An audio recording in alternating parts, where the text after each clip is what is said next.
தொடக்க நூல் அதிகாரம் 24. ஆபிரகாம் வயது மிகுந்தவராய் முதுமை அடைந்தார். ஆண்டவர் அவருக்கு அனைத்திலும் ஆசி வழங்கியிருந்தார். ஒரு நாள் அவர் தம் வீட்டின் வேலைக்காரர்களில் மூத்தவரும் தமக்குரிய அனைத்திற்கும் அதிகாரியுமானவரை நோக்கி, உன் கையை என் தொடையின் கீழ் வைத்து விண்ணுலகிற்கும் மண்ணுலகிற்கும் கடவுளாகிய ஆண்டவர் மேல் ஆணையிட்டுச் சொல், நான் வாழ்ந்து வரும் இக்கானான் நாட்டு பெண்களிடையே என் மகனுக்கு பெண் கொள்ள மாட்டாய் என்றும், என் சொந்த நாட்டிற்கு போய் என் உறவினரிடம் என் மகன் ஈசாக்கிற்கு பெண் கொள்வாய் என்றும் சொல் என்றார். அதற்கு அவர், ஒருவேளை பெண் என்னோடு இந்நாட்டிற்கு வர மறுத்துவிட்டால் தாங்கள் விட்டு வந்த அந்நாட்டிற்கு தங்கள் மகனை கூட்டிக் கொண்டு போகலாமா என்று கேட்டார். அதற்கு ஆபிரகாம், அங்கே என் மகனை ஒரு காலும் கூட்டிக் கொண்டு போகாதே. கவனமாயிரு. என் தந்தை வீட்டினின்றும் நான் பிறந்த நாட்டினின்றும் என்னை அழைத்து வந்து என்னோடு பேசி, இந்த நாட்டை உன் வழிமரபினருக்கு தருவேன் என்று ஆணையிட்டு கூறிய அந்த விண்ணுலகின் கடவுளாகிய ஆண்டவரே உனக்கு முன் தம் தூதரை அனுப்பி வைப்பார். நீ போய் அங்கே என் மகனுக்கு பெண் கொள். உன்னோடு வர அப்பெண் விரும்பாவிடில் எனக்கு நீ அளித்த வாக்குறுதியினின்று விடுதலை பெறுவாய். என் மகனை மட்டும் அங்கே கூட்டிக் கொண்டு போகாதே என்றார். அவ்வாறே அவ்வேலைக்காரரும் தம் தலைவர் ஆபிரகாமின் தொடையின் கீழ் கையை வைத்து அக்காரியத்தை குறித்து வாக்குறுதி அளித்தார். பின் தம் தலைவரின் ஒட்டகங்களிலிருந்து 10 ஒட்டகங்களை அவிழ்த்துக் கொண்டு அவருக்குரிய எல்லாவற்றிலும் சிறந்தவற்றை தம் கையோடு எடுத்துக்கொண்டு மெசபொத்தாமியாவில் இருந்த நாகோர் நகர் நோக்கி புறப்பட்டுச் சென்றார். பெண்கள் தண்ணீர் எடுக்க வரும் மாலை நேரத்தில் நகர்ப்புறம் இருந்த கிணற்றின் அருகில் ஒட்டகங்களுக்கு தண்ணீர் காட்டுமாறு அவர் அவற்றை மண்டியிடச் செய்தார். அப்போது அவர் சொன்னது, என் தலைவர் ஆபிரகாமின் கடவுளாகிய ஆண்டவரே, எனக்கு இன்று வெற்றி அளித்தருளும். என் தலைவர் ஆபிரகாமுக்கு இரக்கம் காட்டும். இதோ நான் நீரூற்றின் அருகில் நிற்கிறேன். நகர் மக்களின் புதல்வியர் தண்ணீர் எடுக்க இங்கே வருவார்கள். அப்பொழுது நான் தண்ணீர் பருகும்படி உன் குடத்தை சாய்த்து கொடு என்று கேட்க, குடியுங்கள், மேலும் உங்கள் ஒட்டகங்களுக்கும் குடிக்க தண்ணீர் இறைத்து ஊற்றுவேன் என்று எந்த இளம்பெண் மறுமொழி சொல்வாளோ அவளே உம் ஊழியனாகிய ஈசாக்கிற்கு உம்மால் தெரிந்து கொள்ளப்பட்டவள் ஆவாளாக. நீர் என் தலைவருக்கு பேரன்பு காட்டினீர் என்று இதனால் நானும் அறிந்து கொள்வேன் என்றார். அவர் இவ்வார்த்தைகளை தமக்குள் சொல்லி முடிக்கும் முன்பே இதோ ரெபேக்கா தம் தோள் மீது குடத்தை வைத்துக் கொண்டு வந்தார். அவர் ஆபிரகாமின் சகோதரர் நாகோருக்கும் அவர் மனைவி மில்காவுக்கும் பிறந்த பெத்துவேலின் மகள். அவர் எழில்மிக்க தோற்றமுடையவர், ஆண் தொடர்பு அறியாத கன்னிப்பெண். அவர் நீரூற்றுக்குள் இறங்கி குடத்தை நிரப்பிக் கொண்டு மேலேறி வந்தார். ஆபிரகாமின் வேலைக்காரர் அவரை சந்திக்க ஓடிச் சென்று, உன் குடத்தினின்று எனக்கு கொஞ்சம் தண்ணீர் குடிக்க தருவாயா என்று கேட்டார். உடனே அவரும், குடியுங்கள் ஐயா என்று விரைந்து தம் குடத்தை தோளினின்று இறக்கி அவருக்கு குடிக்க கொடுத்தார். அவர் குடித்து முடிந்ததும் மீண்டும் அவரை நோக்கி, உங்கள் ஒட்டகங்களும் குடித்து முடியும் மட்டும் நான் தண்ணீர் இறைத்து கொடுப்பேன் என்றார். குடத்து நீரை தொட்டியில் விரைவாய் ஊற்றிவிட்டு மேலும் தண்ணீர் இறைக்க நீரூற்றுக்குள் ஓடிச் சென்று ஒட்டகங்கள் அனைத்திற்கும் தண்ணீர் இறைத்து ஊற்றினார். அந்த வேலைக்காரர் இதை கண்டு வாயடைத்து போய் தமது பயணத்திற்கு ஆண்டவர் வெற்றி அளித்தாரா இல்லையா என்று அறியும்படி அவரை பார்த்து கொண்டிருந்தார்.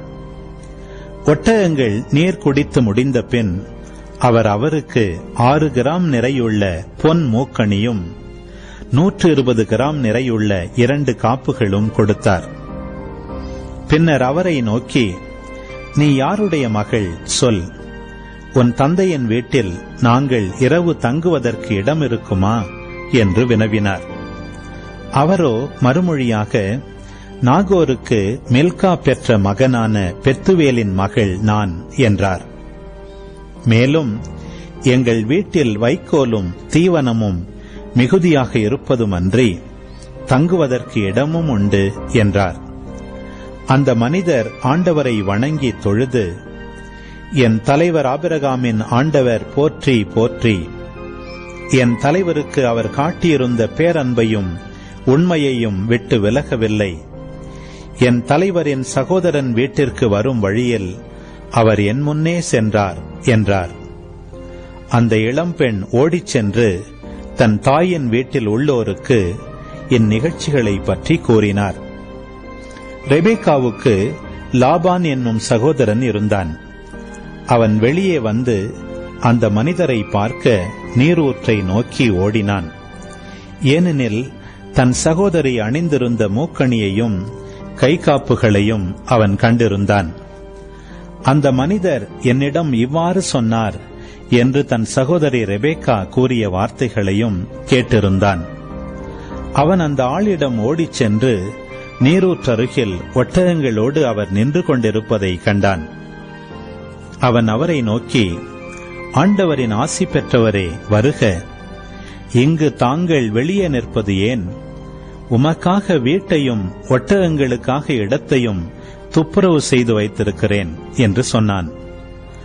அவன் அவரை வீட்டிற்கு அழைத்துக் கொண்டு வந்து ஒட்டகங்களின் சுமையை இறக்கி வைக்கோலும் தீவனமும் இட்டு அவருக்கும் அவரோடு வந்த ஆள்களுக்கும் கை கால் கழுவ தண்ணீர் கொடுத்தான். பின் அவருக்கு உணவு பரிமாறப்பட்டது. அவரோ, நான் வந்த காரியத்தை பற்றி சொல்லும் முன் சாப்பிட மாட்டேன் என லாபான் சொல்லும் என்றான். அப்பொழுது அவர், நான் ஆபிரகாமின் வேலைக்காரன். என் தலைவருக்கு ஆண்டவர் மிகுதியான ஆசி வழங்கி அவரை செல்வராக்கி ஆடு மாடுகளையும் பொன் வெள்ளியையும் வேலைக்காரர் வேலைக்காரிகளையும் ஒட்டகங்கள் கழுதைகளையும் அவருக்கு கொடுத்திருக்கிறார். மேலும் என் தலைவரின் மனைவியாகிய சாரா தம் வயது முதிர்ந்த காலத்தில் என் தலைவருக்கு ஒரு மகனை பெற்றெடுத்தார். அவரும் அவனுக்கு தமக்குரிய அனைத்தையும் கொடுத்திருக்கிறார். என் தலைவர் என்னை ஆணையிடச் செய்து, நான் வாழ்ந்து வரும் இந்த கானான் நாட்டு பெண்களிடையே என் மகனுக்கு நீ பெண் கொள்ள மாட்டாய் என்றும், என் தந்தையின் வீட்டாரிடமும் என் இனத்தாரிடமும் சென்று என் மகனுக்கு நீ பெண் கொள்வாய் என்றும் சொல் என்றார். அப்போது நான் என் தலைவரை நோக்கி, ஒருவேளை பெண் என்னோடு வரவில்லை என்றால் என்று வினவினேன். அதற்கு அவர் மறுமொழியாக, ஆண்டவர் திருமுன் நான் வாழ்ந்து வருபவன்.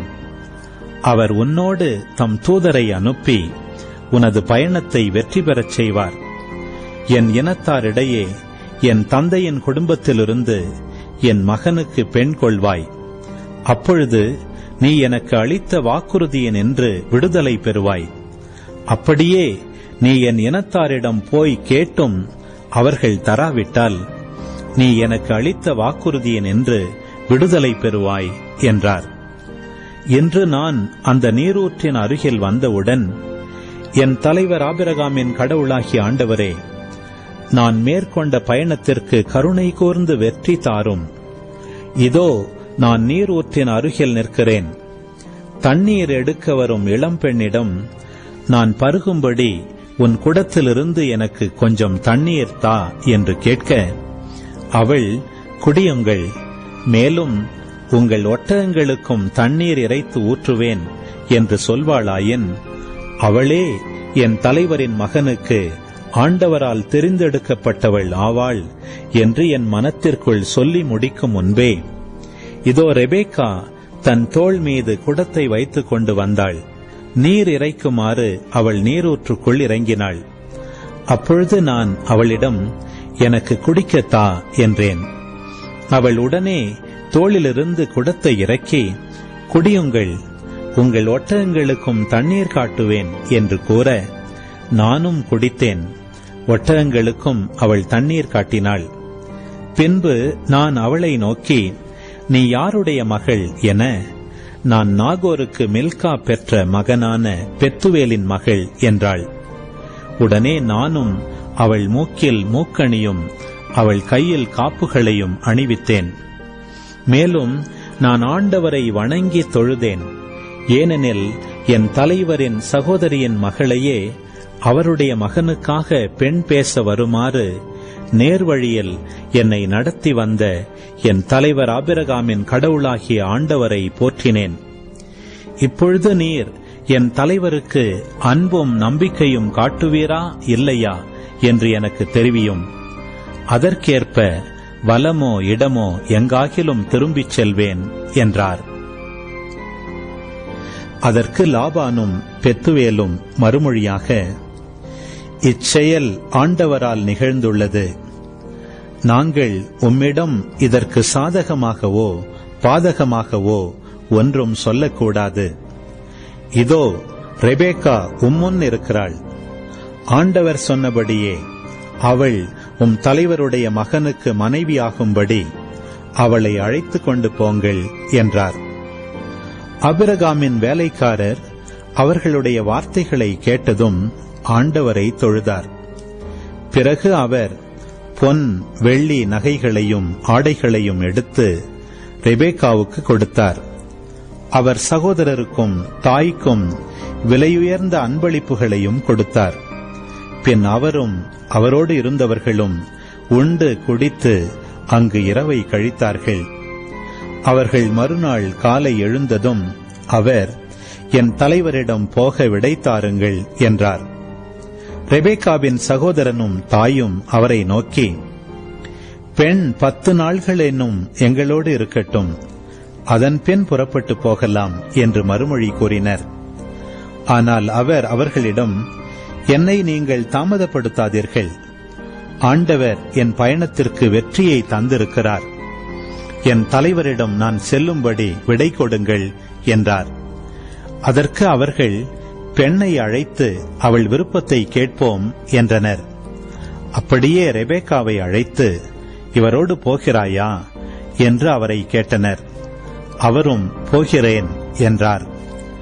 எனவே அவர்கள் தங்கள் சகோதரி ரெபேக்காவையும் அவர் தாதியையும் ஆபிரகாமின் வேலைக்காரரையும் அவரை சேர்ந்தவர்களையும் அனுப்பி வைத்தனர்.